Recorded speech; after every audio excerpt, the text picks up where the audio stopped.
सगाजनों, सेवा जोहार, जय सेवा। मैं आज आप लोगों को हमारी जो गोंडियन संस्कृति है उस पर कुछ वाक्यांश बताने जा रहा हूँ। कहते हैं कि हमारी गोंडियन संस्कृति को अंग्रेजी में ट्राइबल कहा गया है। ट्राइबल का अर्थ होता है त्रिशूल मार्ग, और त्रिशूल मार्ग का तात्पर्य है कि किसी भी आदिम जनजाति में, चाहे वो गोंड हो, प्रधान हो, भील हो, बैगा हो, कुरकू हो या कोई अन्य भी हो, तो उसमें प्रायः यह देखा गया है कि उसमें 3 संस्कार प्रमुख हैं: टुंडा, मंडा और कुंडा। टुंडा अर्थात जन्म संस्कार। जन्म संस्कार मतलब भावी एक शिशु का एक सामाजिक प्राणी के रूप में जन्म लेना। तो हमारी जो संस्कृति में है वो जो पहला संस्कार होता है टुंडा संस्कार, उसमें बच्चे को जन्म लेने के पश्चात यह क्रिया जो होती है, जो आज तो आधुनिक समाज में, आधुनिक समय में जो जन्म प्रसव कराने के लिए अस्पतालों का सहारा लिया जा रहा है, मगर आज भी दूर दराज के गांव में जब हम देखते हैं तो वहाँ पे दाई माँ जो होती है उसके द्वारा ये संस्कार होता है। और दाई माँ संस्कार कराने के बाद माता को और शिशु को एक साथ जब साथ रखती है, उसके 5वें दिन या चौथे दिन या छठवें दिन अधिकतर ये देखा जाता है कि बच्चे की जब नाभि पूर्णतः माता से जो मात्र नाभि होती है उसके साथ शिशु जुड़ा होता है, तो जब नाभि को काट दी जाती है, नाभि जब अलग होते हैं तो उसको जो एक विधिवत रूप से आज तो प्रायः देखने में आया है कि बड़े बड़े शहरों में कार्ड बैंक बना दिया गया है, मतलब इसी नाभि को बैंक में सुरक्षित रखते हैं। तो इसके पीछे भी बड़ी वजह है। मैं वैज्ञानिक रूप से बात कहूँ तो आज के समय में उसी कार्ड के सहारे से यदि व्यक्ति को कोई गंभीर बीमारी हो जाती है तो उसका इलाज उसी नाभि के जो टुकड़ा होता है उसी के सहारे जोड़ा जाता है, जो कार्ड बैंक में सुरक्षित रखा जाता है।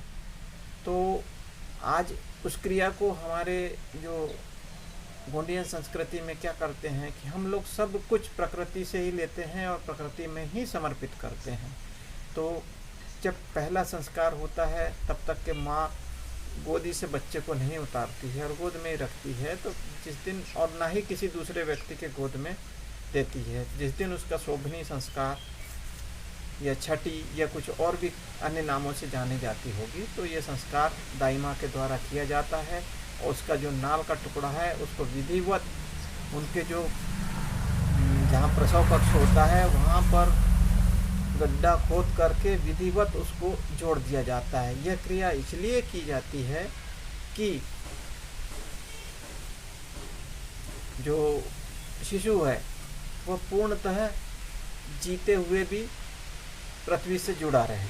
और अधिकतर ट्राइबलों में देखा जाए तो आदमी कहीं भी रहे, मगर जब उसके संस्कारों के लिए वो अपने घर की ओर लौटता है, अपने अपनों के बीच में लौटता है, और शायद यही एक प्रक्रिया होगी या क्रिया होगी। यह अभी सोचने का विषय है और इस पर शोध का विषय है कि ऐसा क्यों। बाकी जगह उसका हो सकता है कहीं नष्ट कर दी जाती होगी नाभि को, मगर उस नाभि को बड़े ही सुरक्षित तरीके से ज़मीन में गाड़ दी जाती है। और इसके पश्चात ये पहला संस्कार होता है। और इसके पश्चात ये कुछ प्रमुख बातें थी। जो प्रमुख बातें इस प्रकार की हमारे संस्कृति में जो टुंडा क्रिया है उस पर। टुंडा यदि जो गोंडी भाषी लोग हैं, गोंडी को जानते हैं, तो टुंडा जो शब्द होता है वो चिपकना, और टंडा शब्द होता है निकालना।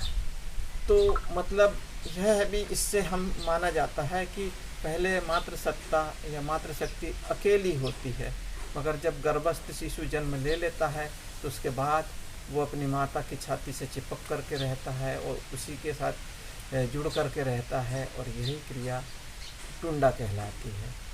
टुंडा के वैसे और भी जगह कई अर्थ होंगे, मगर जहाँ हम निवास कर रहे हैं और उस भूमि में अभी गोंडी भाषी में टुंडा यानी सिर्फ चिपकना और टंडा यानी निकालना, इन दोनों के बीच में ये हो रहा है।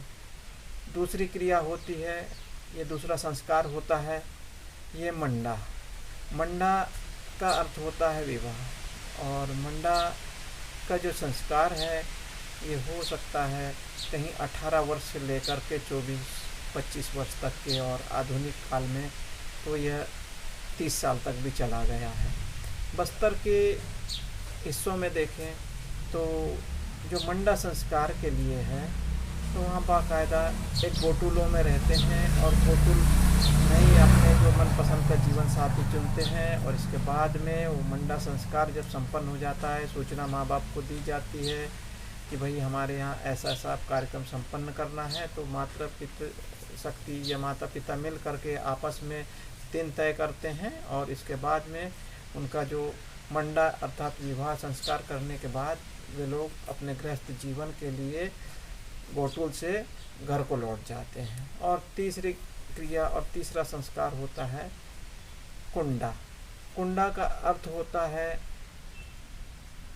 कि जो पेन शक्तियाँ होती है, आदमी जब जीवित रहता है तो उसे वेन कहा जाता है। जैसे कितने वेन हैं, तो जैसे 1 देव 2 देव या 3 देव, ऐसा तो वेन कहलाता है। मगर जब मर जाता है आदमी या आदमी की मृत्यु हो जाती है, प्रकृति में समाहित हो जाता है, तब उसको पेन कहा जाता है। मगर जब हम देखें तो हमारी जब आपस में जब पूछताछ होती है तो यही पूछा जाता है कि तुम कितने वेन के हो और कितने पेन के थे। हाँ, तो वेन का अर्थात एक समूह में रहना, एक अपने कल्चर या एक कम्युनिटी में एक जैसे एक सरनेम के लोग वेणी लोग कहलाते हैं। और जब इन लोगों का एक समूह होता है और ये समूह जब आपस में मैत्री या विवाह ये करते हैं, वहीं पर इनका जो होता है वो पेन क्रिया करने के लिए जब हम कुंडा, आदमी की मृत्यु हो जाती है तो उसके बाद कुंडा संस्कार होता है। कुंडा संस्कार मतलब उसको देव संस्कृति या पेन संस्कृति में मिलाना। इसके पहले वो जीवित था, तब तक मनुष्य था, वेन था, अब पेन हो गया है, तो पेन में मिलाने के लिए अलग अलग क्रियाएं करते हैं। मगर कुछ मूलभूत क्रियाएं होती है जो भूमिका, बैगा या कुछ और भी होते हैं, वो लोग संपन्न कराते हैं। तो उसमें एक मृदा का, मिट्टी का एक उस व्यक्ति के नाम से एक कुंडा, एक बर्तन होता है जिसमें उसके लिए विशिष्ट चीज़ें रख कर उसके विदा करके और उस दिन से उसके नाम से अलग से भोजन का एक भाग निकालने की प्रक्रिया सभी पूरे कुटुंब में चालू हो जाती है। और ये क्रिया जो कहलाती है वो कुंडा संस्कार कहलाती है।